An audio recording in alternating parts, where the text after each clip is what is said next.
ومن أحسن قولا ممن دعا إلى الله. بسم اللہ الرحمن الرحیم. السلام علیکم ورحمۃ اللہ وبرکاتہ.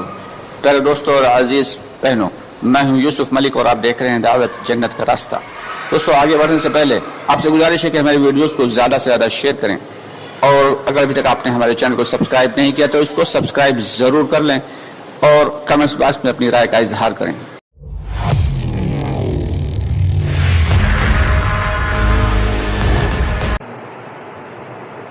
انما امره اذا اراد شيئا ان يقول له كن فيكون.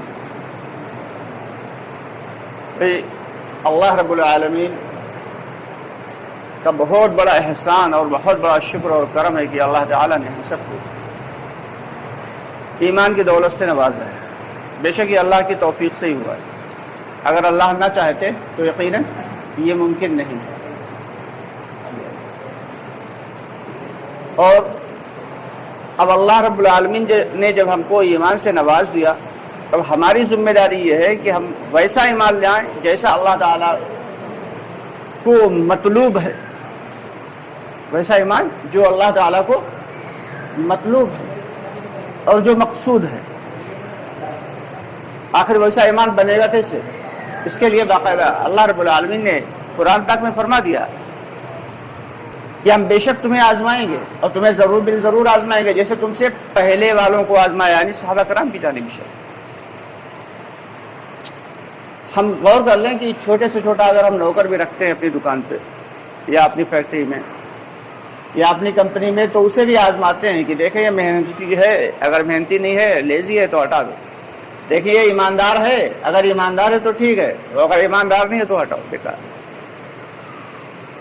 یہ ایمان دراصل ایماندار ہونے کا نام نہیں ہے. یہ ایمان وہ چیز ہے کہ ایک اللہ تعالیٰ سے ہونے کا یقین دلوں کے اندر آ جائے کہ انما امرہ اذا اراد شیئا ان یقول له کن فیکون. کہ اللہ تعالیٰ خود فرماتے ہیں کہ تمہارا رب تو ایسا ہے کہ بس ارادہ کر لیتا ہے، کسی کام کو کرنے کا ارادہ کر لیتا ہے، کن کہتا ہو جا اور فیکون ہو جاتا ہے. ایسا تو اللہ تعالیٰ سے ہونے کا یقین ہمارے دلوں کے اندر آئے. آج ہم لوگ سارے کے سارے جو نماز پڑھ رہا ہے وہ اپنی نماز پہ مطمئن، ہم میں سے جو ایمان والا ہے وہ اپنے ایمان پہ مطمئن. دنیا کے اعتبار سے کوئی مطمئن نہیں کہ بھائی تمہارا کاروبار کیسا چل رہا؟ ہاں ٹھیک ہے، تھوڑا سا محنت بڑھانا پڑے گی. اور ایمان کیسا ہے؟ ہاں ایمان تو الحمدللہ، اللہ کا شکر ہے. ایمان ہاں الحمدللہ، ایمان کے لیے الحمدللہ. اور کاروبار کیسا چل رہا ہے؟ ہاں تھوڑا سا 2-4 لڑکے اور بڑھانا پڑیں گے، کام ہے تھوڑا کام. تو بھائی یہ جو ہے مطمئن ہے، یہ جو اطمینان ہے، یہ اللہ کو پسند نہیں. صحابہ کرام نے زندگی بھر محنت کی. کس چیز کے اوپر؟ کاروبار پہ، گھر بار پہ، دکانداری پہ، تجارت پہ، کھیتی پہ. کس پہ محنت کی؟ صحابہ کرام نے صرف اور صرف ایمان پہ محنت کی. جو تھوڑا سا وقت ملتا تھا اس میں دنیا داری دیکھ لیتے تھے. دنیا داری کو چھوڑا نہیں ہے کہ بس ٹوپی مسلح لو اور نکل جاؤ. یہ نہیں کہا گیا. راہبانہ زندگی اللہ تعالیٰ کو پسند نہیں. کہا نہیں، اپنی تمام تر ضروریات، بیوی بچوں کے حقوق کو بھی ادا کرنا ہے، والدین کے حقوق کو بھی ادا کرنا ہے، پڑوسیوں کے بھی حقوق کو ادا کرنا ہے. تمام لوگوں کے حقوق کو ادا کرتے ہوئے سب سے پہلا حق جس کا ہے وہ ہم سب کا رب العالمین ہے، اور اس کے بعد جو حق ہے وہ آقا نامدار محمد مصطفیٰ صلی اللہ علیہ وسلم. یہ دو وہ ذات ہیں کہ جن کے حقوق سب سے اوپر ہیں. کہ اللہ نے ہمیں انسان بنایا اور انسان بنانے کے بعد ایمان والا یعنی مسلمان بنایا. یہ اللہ کا بہت بڑا احسان. اور حضور پاک صلی اللہ علیہ وسلم نے اپنی ساری کی ساری زندگی اسی پہ لگا دی کہ کیسے میری امت جہنم والے راستے سے ہٹ کے جنت والے راستے پہ آئی. یہ وقت کے نبی ہیں اور امام الانبیاء ہیں. اللہ تعالیٰ کیا فرما رہے ہیں کہ اے آدم، ہے تو یہ محمد صلی اللہ علیہ وسلم جن کے نام سے تم نے دعا مانگی ہے تو یہ تمہاری اولادوں میں، لیکن اگر اب مجھے محمد کو پیدا نہ کرنا ہوتا تو میں یہ دنیا ہی نہ بنا. صلی اللہ علیہ وسلم. اندازہ لگائیں کیا درجہ ہے اللہ رب العالمین نے حضور پاک صلی اللہ علیہ وسلم کا کیا درجہ رکھا ہے. وہ حضور پاک صلی اللہ علیہ وسلم جو امام الانبیاء ہیں اور اللہ کے اتنے چہیتے ہیں، جب نماز پڑھ رہے ہیں تو مشرکین مکہ آگے گلے میں چادر ڈال کے اتنا کھینچتے ہیں کہ سانس رک جاتی ہے، دم گھٹنے لگتا ہے۔ یہ وہی امام الانبیاء ہیں اور اللہ کے لاڈلے نبی محمد صلی اللہ علیہ وسلم ہیں کہ سجدے میں جاتے ہیں تو دشمن آ کے پیٹھ کے اوپر اوجھڑی رکھ دیتے ہیں، اور ایسی وزنی اوجھڑی کہ جسے اٹھا پانا مشکل نہیں ایک آدمی کو۔ اور یہ وہی محمد صلی اللہ علیہ وسلم ہیں کہ جو اللہ کے لاڈلے نبی ہیں اور امام الانبیاء ہیں، ان کی دو بیٹیوں کو طلاقیں ہو رہی ہیں،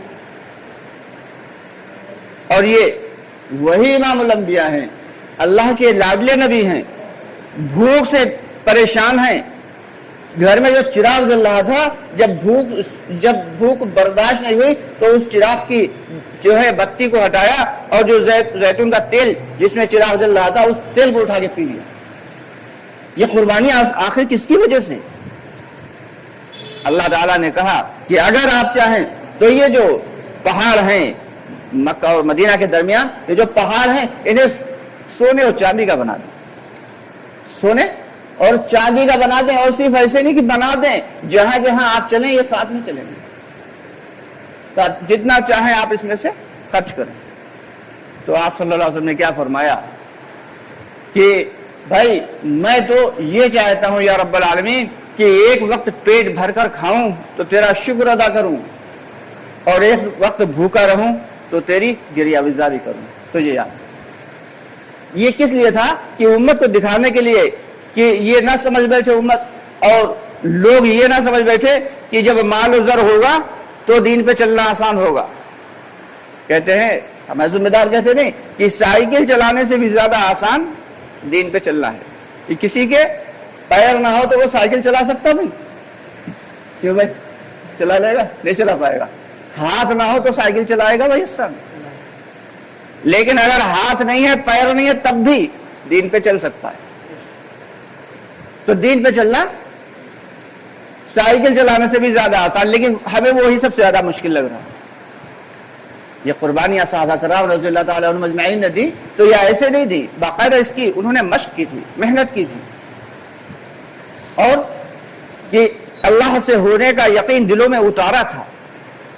آج ہم ہر چیز کے اوپر مطمئن ہیں، لیکن افسوس کی بات یہ ہے کہ دنیا کے اوپر ہم بالکل مطمئن ہیں، دنیا ہم بڑھاتے ہوئے چلے جا رہے ہیں۔ ہاں دنیا کوئی بری چیز نہیں ہے، یہی دنیا اگر ہم صحیح ڈھنگ سے استعمال کریں، اسی دنیا کی چیز جو ہے، اسی دنیا کی نعمتوں کو اگر ہم صحیح ڈھنگ سے استعمال کریں گے تو یقیناً یہ دنیا بھی ایک اچھی چیز ہے۔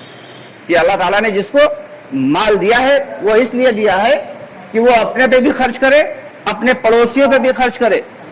آج تو اللہ معاف کرے ایسے لوگ ہیں کہ ایسے لوگ ہیں کہ ان کے گھر میں اگر کوئی ان کے پڑوس میں بھوکا سو رہا ہے تو انہیں کوئی فکر نہیں، خود آرام سے بہترین کھانا کھا رہے ہیں، ان کے پڑوس میں پڑوسی ان کا بھوکا سو رہا ہے تو کوئی فکر نہیں۔ یہ صحابہ کرام کا یہ معمول نہیں تھا۔ ایک صاحب نے دکان کھولی، ایک صحابی کی دکان، اور ان کے پاس ایک کسٹمر آیا مال خریدنے کے لیے، سامنے ایک یہودی تھا، اس کی دکان تھی۔ جب اس کسٹمر آیا سامان لینے، کہا جاؤ تم سامنے والی دکان پہ لے لو۔ کہا کیوں کہ آپ کے پاس نہیں؟ کہا ہاں میرے پاس تو ہے، لیکن الحمدللہ صبح سے میں بیٹھا ہوں تو میرا کھانے پینے بھر کا بیوی بچوں کے لیے سب کا انتظام ہو گیا، لیکن اس کے پاس ابھی تک ایک بھی کسٹمر نہیں گیا۔ کون ہے وہ؟ سامنے یہودی بیٹھا۔ جب تم اس کے پاس سے لے لو تاکہ اس کا بھی کچھ نفع ہو جائے۔ یہ تھے صحابہ کرام۔ ایک صحابی ہے، دین پہ چلنے کے لیے اللہ رب العالمین نے انہیں صلاحیتیں دی تھیں، وہ ساری صلاحیتیں ہم سب کے اندر بھی موجود ہیں، بشرطے کہ اس کا صحیح استعمال کریں۔ ایک صحابی ہے، انہوں نے دکان کھولی کپڑے کی دکان کھولنے کے بعد، بھائی یہ قصے کچھ ایسے ہیں کہ کبھی کبھی تو ایسا لگتا ہے کہ کیا واقعی ایسا ہوا ہوگا، لیکن یہ حقیقت ہے، یہ ہو چکا ہے۔ ایک صحابی نے دکان کھولی کپڑے کی، بے حساب چلنے لگی، زبردست چلنے لگی، خوب لوگ آ کے اس میں سے سامان خریدتے، ان کا خوب منافع ہو رہا، لیکن وہ مطمئن نہیں بالکل۔ ایک دن ایک صاحب آئے، کہنے لگے آپ کے یہاں سے یہ ہم کپڑے لے گئے تھے، کپڑا اور اس کے اندر جو ہے اب اس کی مجھے ضرورت نہیں ہے، آپ اسے رکھ لیجئے، اس کے بدلے میں مجھے اس کے پیسے واپس کر دیجئے۔ کہا ہاں آج صحیح آدمی آیا، سامان لے لیا، پیسے واپس کیے، شٹر بند کر دیا، چلے گئے۔ لوگوں نے پوچھا اچھی بڑی چلتی ہوئی دکان آپ نے کیوں بند کر دی؟ کہنے لگے میں نے کوئی دکان دنیا کمانے کے لیے تھوڑی کھولی تھی، اللہ کے نبی صلی اللہ علیہ وسلم نے فرمایا تھا کہ جو شخص کاروبار کرے، تجارت کرے، کوئی شخص اس کا سامان لے کے بکا ہوا واپس آئے اور پھر کہے یہ واپس کر لو، خوش دلی کے ساتھ وہ واپس کر لے، اس کی قیمت واپس کر دے، تو اللہ تعالیٰ اسے جنت میں ایک بہترین گھر عطا فرمائیں گے، جنت میں ایک بہترین محل عطا فرمائیں گے۔ مجھے وہ محل بنوانا تھا، اس لیے میں نے یہ دکان کھولی تھی۔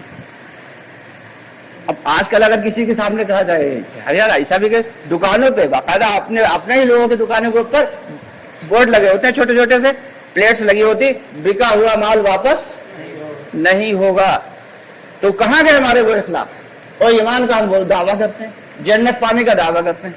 ایسے ملے گی جنت جب تک صحابہ کرام رضی اللہ تعالیٰ عنہ اجمعین کے بالکل طرز عمل پہ چلتے ہوئے، حضور پاک صلی اللہ علیہ وسلم کے طرز عمل پر چلتے ہوئے نہیں زندگی گزاریں گے۔ دوستو جنت جانا اتنا آسان بھی نہیں، ہاں اللہ اپنے فضل سے عطا فرما دے تو اس سے کچھ بعید بھی نہیں، کیونکہ اللہ تو پھر اللہ ہے، وہ تو جو چاہیں کر سکتے ہیں، لیکن جو ایک طریقہ اللہ تعالیٰ نے ایک متعین کر دیا وہ یہی ہے کہ حضور پاک صلی اللہ علیہ وسلم نے صاف فرما دیا کہ تمام صحابہ ہمارے صحابہ کیا ہے، ستاروں کی مانند ہیں، کسی ایک کی بھی اتباع کر لو فلاح تک پہنچ جاؤ گے۔ تو ہمیں اپنے اسلاف کو طرف دیکھنا ہے کہ ہمارے بزرگ، ہمارے صحابہ رضی اللہ تعالیٰ عنہم اجمعین نے زندگی کیسے گزاری اور ان کا زندگی گزارنے کا طریقہ کار کیا تھا، ان کا کاروبار کرنے کا طریقہ کیا تھا، ان کا شادی بیاہ کرنے کا طریقہ کیا تھا، اسی اعتبار سے ہمیں بھی عمل کرنا ہے۔ شادی بیاہ آج شادی مہنگی ہو گئی، نکاح مہنگا ہوا تو زنا آسان ہو گیا، زنا آسان ہو گیا۔ اگر یہی نکاح آسان ہو جاتا تو زنا مشکل ہو جاتا۔ تو ہمیں کیا کرنا ہے، ہمیں باقاعدہ عملی طور پہ اس نمونے کو پیش کرنا ہے کہ چاہے وہ شادی ہو، چاہے وہ جو ہے بارات ہو، اور چاہے وہ کاروبار ہو، چاہے وہ گھر میں کسی کا انتقال ہو جائے، کچھ بھی ہو جائے، کرنا ہمیں سنت کے مطابق ہے اور اس پر باقاعدہ عمل کریں گے۔ یہ صرف زبانی اور تقریری کام نہیں ہے کہ دوسروں کو تو خود ترغیب دے رہے بھائی نکاح کرنا جو ہے وہ سنت ہے اور خاموشی کے ساتھ جو ہے کر لو، بس لوگوں کو چھہارے بانٹ دو اتنا ہی کافی ہے، ولیمے میں صرف دسترخوان پہ چھہارے کھجوریں رکھ دو اتنا بھی کافی ہے، اور جب اپنے یہاں معاملہ آیا تو چچا ناراض ہو جائیں گے اور پھپھی ناراض ہو جائیں گے اور خالہ ناراض ہو جائیں گے، اور جو ہمارے ہونے والے سمجھی وہ تو قطعی تیار نہیں ہو رہے ہیں، تب معاملہ یہ پھنسے گا۔ تب پھر جو ہے پھر بہترین قسم کا گیسٹ ہاؤس بھی بک ہوئے گا اور لمبا سا لنگر بھی چلے گا، اور کچھ لوگ بیٹھے ہوئے لکھ بھی رہے ہوئیں گے نیوتا کی نیوتا۔ یہ کیا طریقہ بھائی، ہم کہہ کچھ رہے ہیں اور کر کچھ رہے ہیں، تو جو کہہ رہے ہیں اسی پہ عمل کریں۔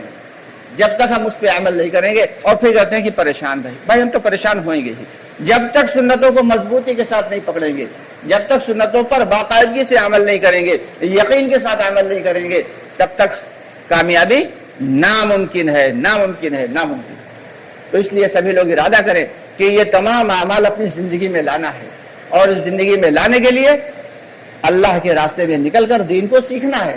کہ جب سیکھیں گے نہیں تو پتہ کیسے چلے گا، اور جب پتہ نہیں ہوگا تو عمل کیسے کریں گے سب لوگ انشاءاللہ۔ اور اس کے لیے بتائیں اللہ کے راستے